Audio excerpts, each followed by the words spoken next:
Hi viewers, welcome to multi info Tamil. வாழை மரத்தை பற்றி தெரிந்து கொள்வோமா? வாழை மரம் 25 அடி முதல் 30 அடி உயரம் வரை வளரக்கூடியது. மிகப்பெரிய இலைகளை கொண்டது. வண்டல் மண் மற்றும் வண்டல் மண் கலந்த கரிசல் மண்ணில் வளரக்கூடியது. இது தென்கிழக்கு ஆசியாவை பூர்வீகமாக கொண்டது. இந்தியாவில் அதிக அளவில் வளரும். வெப்பமண்டல மற்றும் மிதவெப்ப மண்டல பகுதிகளில் வளரும். வாழை மரம் விலங்குகள், பறவைகள், பூச்சிகளுக்கு இருப்பிடமாகவும் உணவாகவும் பயன்படுகிறது. வாழைப்பூ, வாழைக்காய், வாழைத்தண்டு சமைப்பதற்கு பயன்படுகிறது.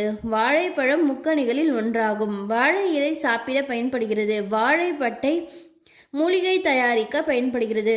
வாழை மரம் பண்டிகைகள், பூஜைகள், விழாக்களுக்கு பயன்படுத்தப்படுகிறது.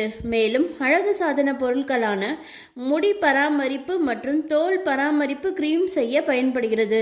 இந்த வீடியோ உங்களுக்கு பிடிச்சிருக்குன்னு நம்புகிறோம். இதே மாதிரி உங்களுக்கு வேறு ஏதாவது ஒரு டாப்பிக்கை பற்றின இன்ட்ரெஸ்டிங்கான இன்ஃபர்மேஷன் வேணால் அது என்ன டாபிக்னு கமெண்ட் பாக்ஸில் கமெண்ட் பண்ணுங்கள். வீடியோக்கு லைக் பண்ணுங்கள், உங்கள் ஃப்ரெண்ட்ஸ் அண்ட் ஃபேமிலிக்கு ஷேர் பண்ணுங்கள். மல்டி இன்ஃபோ தமிழை சப்ஸ்கிரைப் பண்ணுங்கள். தேங்க்யூ.